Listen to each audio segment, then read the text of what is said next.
Hello and welcome back to the Aud Narrations channel, a place where we read and react to interesting Reddit stories. Today on Aud Narrations, the update is titled Blowing Up on My Ex. She introduced my children to the affair partner with no warning. As always, if you appreciate these videos and want to see more, make sure to hit the subscribe button, that way you won't miss that I just upload. Alrighty, let's make a start. And they write, I knew this was coming. We agreed on a mid-October timeline. I'd started to prepare myself, but assumed that she would give me some sort of courtesy notice. At the start of the month, I sent her a message outlining my own plan to introduce the boys to my girlfriend of 6 months at the end of the month. It was starting slow, introducing her as my friend, letting them hear her voice on the phone with me and stuff like that, and gradually introducing her more. This week, my girlfriend and I were having some challenges that we needed to work through, so I postponed her meeting them because it's important that my kids only meet someone when the relationship is stable. I'm out with my kids today and we drive by a restaurant and they say, we ate there with mummy on Wednesday and her friend, his name. I'm beyond livid and hurt. No heads up, no time to process, no notice afterwards. I have to find out from my kids. She's the scum of the earth. I'm mad at myself because in frustration I pulled my oldest aside and said that man is the reason mummy and daddy aren't together and he's a bad person. And he asked so innocently, why he was bad. I really fucked up in saying something to him. Oh, that's tough. I feel like the update isn't the update. But anyway, maybe I've got the order wrong. That's got to be tough. I appreciate you're trying to, given the context of the nature of the children, introduce things slowly to not disrupt their lives and so they can kind of acclimatize to the new situation. And that's probably the best way of doing it and the least impactful on them. But obviously, I appreciate kids, they don't, sometimes they say stuff and they don't really realize how heavy it actually is exactly in this context here. I suspect they had a good time, as much as it's probably awful to think about, but that's what he wanted to tell you. Like, they just wanted to be like, no, we did this thing. This kids do. Talk about their stuff. But yeah, I completely understand the reaction, and even if he doesn't understand now, he will eventually. It's tough. Right, let's have a look at what the community says. Someone's left a comment saying, her family is not your family. Please remember that. They quote, all I feel is hatred for her and him. I get scolded by her family for telling too much to my kids. You're giving these people way too much credit in your life. Someone replied saying, agreed, her family is not your family. Excellent point to remember. Someone else replied to the original comment, saying, that's so funny. I got that line from an ex's family, and I told them that you raised the cheater, so that speaks to their character, and they don't control the narrative. I told them that I'd make sure the kids knew everything. Again, the kids all understood their mother's character and chose to stay with me. OP replied saying, I know they aren't, but we were together for 17 years. Since high school. Half our lives. They treated me like a son and constantly told me I was. Someone replied to OP saying, you're finding out now that it was only true as long as you're with their daughter. They'll never choose you over her. And now her new life.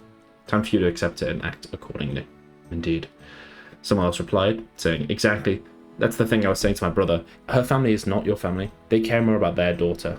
Please move on and forget her and her family and find someone that loves and respects you. Someone else left a comment saying, stay away from her family. You can figure out a way for your kids to see the grandparents without being there yourself. Someone replied saying, his ex can figure that out on her time. Someone else left a comment saying, tell her mum it's now clear that you're no longer part of her family, since they all have embraced the affair partner, and you won't be seeing her when you have the kids. She can visit the kids when they're with the affair partner and her daughter. Someone replied saying, yeah, exactly, not on your time. He's the new son-in-law. Bit bitter, but yeah. Someone else replied saying, I wouldn't say they've embraced the affair partner. Her mum has made it clear it's been very difficult and awkward for them and the entire family. But again, still their daughter. When they asked me and the kids to come over for Christmas, I told them no if my ex would be there, and they said fine, she can come the day after. Someone else replied saying, that's still their daughter and blood is thicker than water. The affair partner will become part of the family eventually, assuming they stay together. It's her new man. They will accept it with time. You need to distance yourself from them for your own mental health. Since your ex is with them, and you'll have to accept him, all it's going to do is build up resentment and anger on your part. If you really care about your ex-in-laws, stop seeing them. Make it easier for them too. Someone replied saying, oh, I needed to hear this. Losing his family has been brutal for me, but they all sided with him, so I know I need to let it go, but man, it's hard. Indeed. Someone else left a comment saying, this is a normal part of it, man. Don't do anything stupid. Give it time. Eventually the hate will fade. But don't feel bad or guilty for it now. We all had it. A year later, it's now only just started to fade. Slightly. OP replied, saying, I'm at 18 months from the day I found out. I was in therapy for over a year before stopping because financially I couldn't send my kids to therapy and keep going myself. When does it stop? I will attack this man if I ever meet him. Let's not do that. That is a terrible idea. If you have, if you want to see your kids again. Someone else replied, saying, at some point, you realize holding on to hate hurts you more than it hurts them. There's a silly quote somewhere I heard. Oh, here you go. I found it. I found the quote. Basically, you need to let go or you'll be dragged. If you sort of cling on to this for a long time, you'll just be dragged along with it. You'll still be part of it. You'll still be in the thick of it, right? And so the best thing to do, like, for yourself, and especially for your kids, I think, and maybe for your new relationship, is to just accept, like, it's shit, but accept this is how it is.